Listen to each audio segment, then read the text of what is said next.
उत्तर प्रदेश में विधानसभा की तिथियों का ऐलान होते ही सियासी पारा चढ़ गया है। आज हम मौजूद हैं फूलपुर पवई विधानसभा क्षेत्र में और यहाँ से अरुण कांत यादव विधायक हैं। आजमगढ़ के 10 विधानसभा सीटों में इकलौती विधानसभा सीट भारतीय जनता पार्टी ने जीती थी और उससे विधायक हैं अरुण कांत यादव, जो हमारे साथ मौजूद हैं। हम इनसे बात करेंगे कि आखिर क्या रहेगा अगला चुनाव किस तरीके से लड़ेंगे। अरुण जी बताइए, अगला चुनाव आप यहाँ से लड़ेंगे या क्या है? हाँ, मैं चुनाव लड़ रहा हूँ यहाँ से भारतीय जनता पार्टी के बैनर तले, और विकास मेरा मुद्दा है। नहीं, अब जैसे ये कहा जा रहा है कि आजमगढ़ में जिस तरीके की चीज़ें माहौल देखा जा रहा है, तो इस बार का जो अभी एक बड़ी स्थिति आपकी असहज से महसूस हो रही है कि अगला चुनाव जब आप लड़े थे तो आपके पिताजी रमाकांत यादव जी ठीक है, भाजपा में आपके साथ थे। हाँ। इस वक्त वो समाजवादी पार्टी के साथ हैं, तो ऐसे में इस सीट को बचाए रखना आपके लिए तो बहुत टफ थोड़ा होगा। ऐसी बात नहीं है, क्योंकि मैं भी यहीं पैदा हुआ हूँ, मेरी भी उम्र यहीं बीती हुई है। और जिस तरह से किसी समय पे मेरे पिताजी के साथ लोग खड़े रहते थे, उस तरह से आज लोग मेरे साथ खड़े हैं, क्योंकि लोग ये समझते हैं कि आने वाला फ्यूचर किसका है या कौन हमारे लिए क्या कर सकता है। तो इस वजह से मुझे कहीं से अपने सहयोगियों में इस तरह कोई कमी नहीं दिखती, जहाँ से मुझे कोई ऐसी कमी दिखे कि मैं कमज़ोर हूँ अपने क्षेत्र में।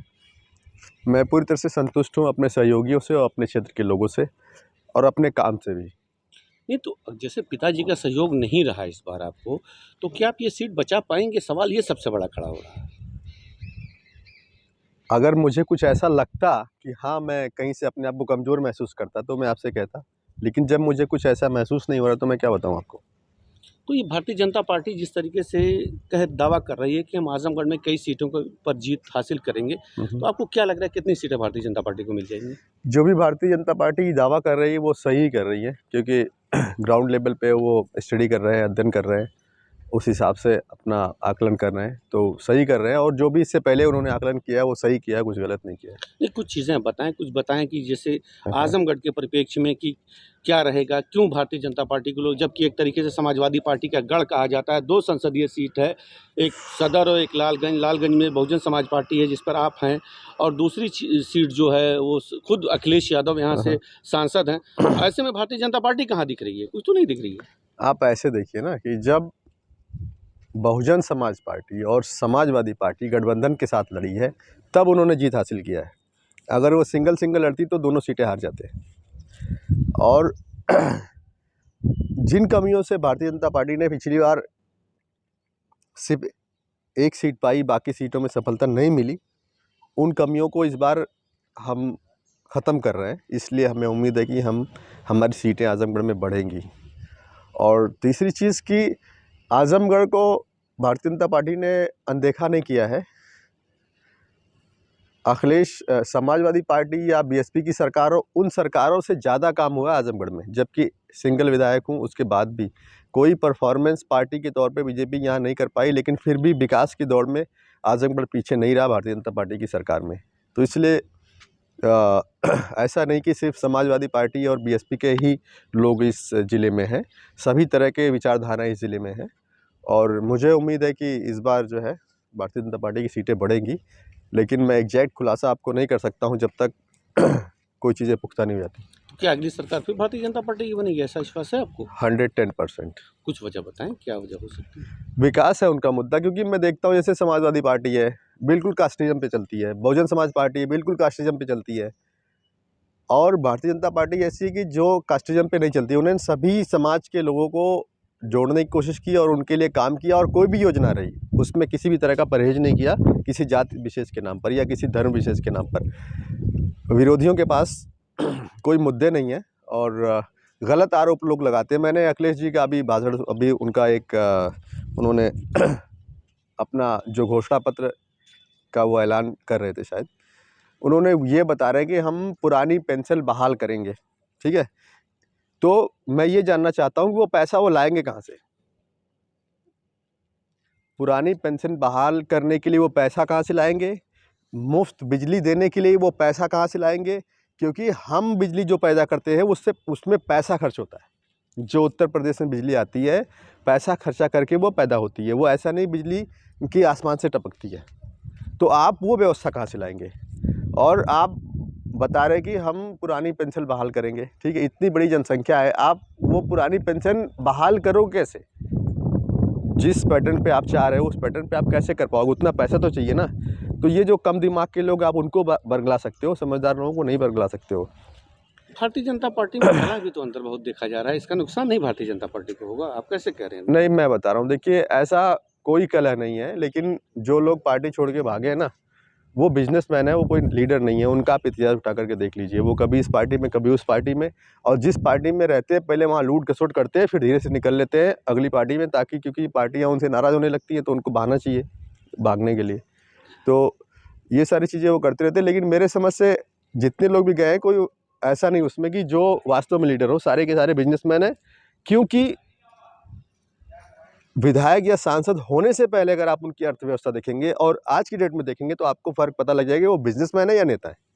ये एक बड़ा रोचक इलेक्शन मुझे लग रहा है कि फूलपुर पवई का होगा। हाँ। जहाँ तक कि समाजवादी पार्टी भी आपके पिताजी ज्वाइन कर रहे हैं, अब संभावना ये भी लग रही है कि वो फूलपुर से चुनाव लड़ सकते हैं, तो ऐसे में पिता पुत्र आमने सामने एक रोचक नहीं चुनाव हो जाएगा? ये कोई नई बात नहीं है और ये लोकतंत्र है, ये कोई राजतंत्र नहीं है कि यहाँ पे तलवार चलनी है और गला काटना है एक दूसरे का, ठीक है। विचारों की लड़ाई है और देखते हैं क्या होता है आगे। नहीं तो अगर ऐसा होता है तब तो एक बड़ा रोचक हो जाएगा सारा, हम लोग तो यही अभी बनाएंगे। ऐसा हुआ तो नहीं है ना। नहीं हुआ नहीं है, लेकिन एक प्रयास तो है कि ऐसा अगर होता है तो एक ही कैंपस में आप बैठेंगे, हाँ। भारतीय जनता पार्टी का दफ्तर होगा, इसी कैंपस में समाजवादी पार्टी का दफ्तर, तो ये अलग सा रोचक माहौल नहीं होगा? क्या ऐसा पहली बार होगा? ऐसा पहली बार नहीं होगा।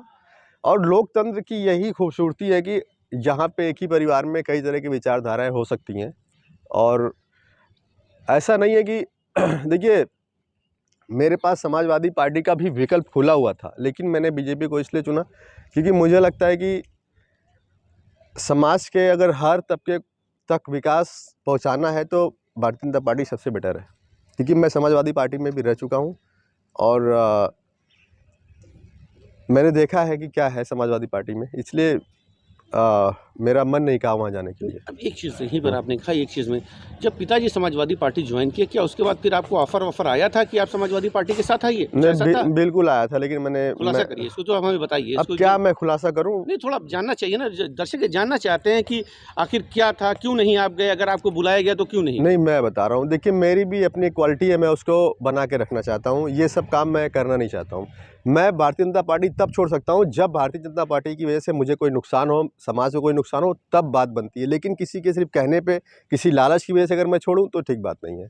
और ये किसी भी नेता के लिए ठीक बात नहीं है और इसलिए मैंने नहीं छोड़ी। नहीं तो समाजवादी पार्टी की ओर से ऑफर आपको आया था, ये कन्फर्म? हाँ। क्या कहा गया था? क्या हमारे साथ आइए, इस्तीफा दे दीजिए और हमें वो राज्यसभा में वोटिंग करिए और हम आपको चुनाव जितवा लेंगे। राज्यसभा के समय की बात? हाँ, तो मैंने उस चीज़ को ठुकरा दिया था और पैसे के भी ऑफर आए थे, लेकिन हमने बिल्कुल एग्री नहीं हुए थे। और जब तक मैंने बताया ना आपसे, जब तक मुझे कुछ ऐसा नहीं लगेगा कि हाँ भारतीय जनता पार्टी गलत है या वो गलत कर रहे हैं, तब मैं ये विचार कर सकता हूँ। या किसी के बरगलाने या फुसलाने पे तो नहीं ऐसा कर सकता ना। तो हम इस बात को इस नज़रिए से देखें आपके विचार से कि उत्तर प्रदेश में अगली सरकार फिर भारतीय जनता पार्टी की बनेगी? हाँ, और मैं आपको एक चीज़ ये बताना चाहता हूँ कि जैसे लोग कहते हैं ये कर रहे हैं वो कर रहे हैं, देखिए जो आप अमेरिका और इंग्लैंड को आज देख रहे हैं वो वहाँ पर इसलिए पहुँचे हैं क्योंकि उन्होंने बहुत सारे एक्सपेरिमेंट किए हुए हैं। उन एक्सपेरिमेंट में उनको बहुत नुकसान हुआ है, बहुत क्षति हुई है, सिर्फ पैसे का ही नहीं, उनको हर तरह की क्षति हुई है, जान माल से लेकर के हर तरह की उनको क्षति हुई है। उसके बाद वो आज विकसित राष्ट्रों की श्रेणी में पहुँचे हुए हैं, ठीक है।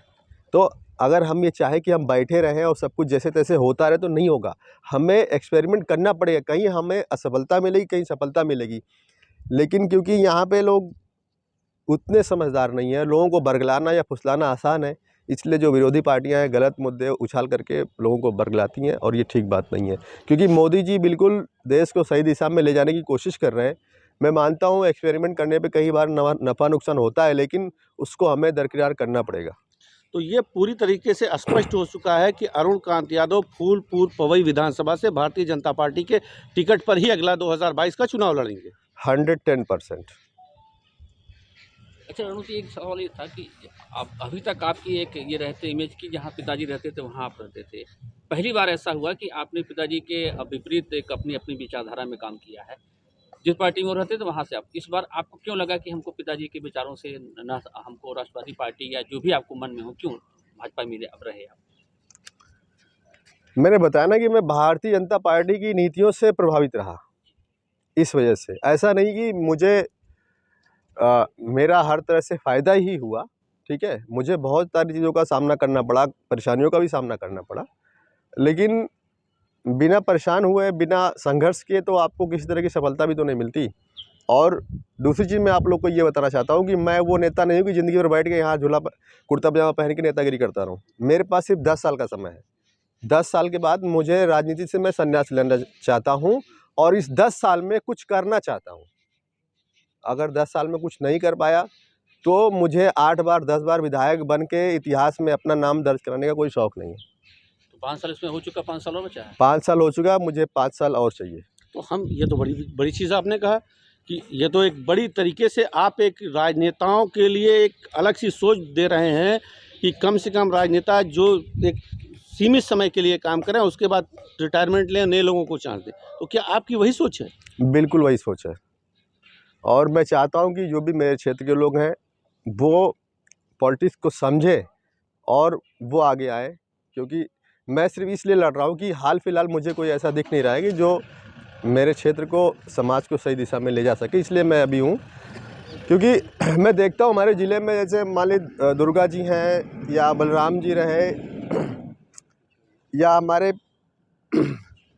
तमाम ऐसे नेता रहे जो 8 बार 10 बार विधायक रहे, ठीक है।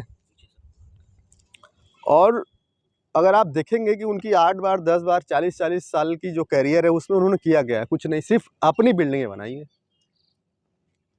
ये तो बड़ा आरोप आप लगा रहे हैं नेताओं पर। नहीं, ये आरोप नहीं, ये हकीकत मैं बोल रहा हूँ। मैं बोलता हूँ कि अगर आप किसी भी क्षेत्र में काम कर रहे हो तो उसमें परफॉर्मेंस होनी चाहिए ना। ऐसा थोड़ी ना कि आप इतनी लंबे समय तक आप बैठे हुए और काम कुछ नहीं कर रहे हो। आपने काम तो किया सिर्फ अपने लिए, अपने सारे बच्चों को नौकरी दिला ली, अपने बच्चों को सब कुछ कर लिया, लेकिन समाज के लिए कुछ नहीं हुआ। अच्छा ये बताइए और आप लोग को एक चीज़ बता दूं, सिर्फ रोड और नाली ही विकास नहीं होता है। इतनी ज़्यादा इकाइयाँ इसके लिए काम कर रही है, आने वाले 5-10 साल में कोई भी रोड या नाली बचेगी नहीं। बाकी जो मूल आवश्यकताएं हैं समाज की, उस पर कोई काम नहीं कर रहा है। आपके पारिवारिक में पिताजी से और आपके वैचारिक मतभेद हैं, व्यक्तिगत मतभेद नहीं ना है? नहीं, बिल्कुल नहीं है। हमारे पिताजी के हमारे व्यक्तिगत मतभेद बिल्कुल नहीं है। हमारे पिताजी की विचारधारा अलग है और हमारी अलग है। हमारे पिताजी की विचारधारा सामाजिक न्याय को लेकर के है, लेकिन उसकी ज़रूरत किसी ज़माने में थी, आज नहीं है। आज ज़्यादातर लोग जागरूक हो चुके हैं, अपने अधिकारों को समझते हैं। अब ज़रूरत है लोगों को रोज़गार की और इक्वलिटी की। तो अब इस पर काम करना चाहिए। हमारे पिताजी के ज़माने में जब वो अपनी जवानी के शिखर पर थे, जो उस समय चीज़ें होनी चाहिए थी उन्होंने उस पर काम किया, लेकिन वो चीज़ें अब बदल चुकी हैं। अब जो चाहिए मैं उस पर काम करना चाहता हूँ। तो कुल मिलाकर के ये बात बिल्कुल साफ है कि आप भारतीय जनता पार्टी के टिकट पर चुनाव लड़ेंगे और ये शायद आपका आखिरी चुनाव भी होगा, जैसा आपने कहा। मैंने कहा मुझे 10 साल चाहिए जी। 10 साल चाहिए परफॉर्मेंस करने के लिए, और चाहे मैं परफॉर्मेंस कर पाया या ना कर पाया, वही 10 साल मेरे को चाहिए, उससे ज़्यादा नहीं।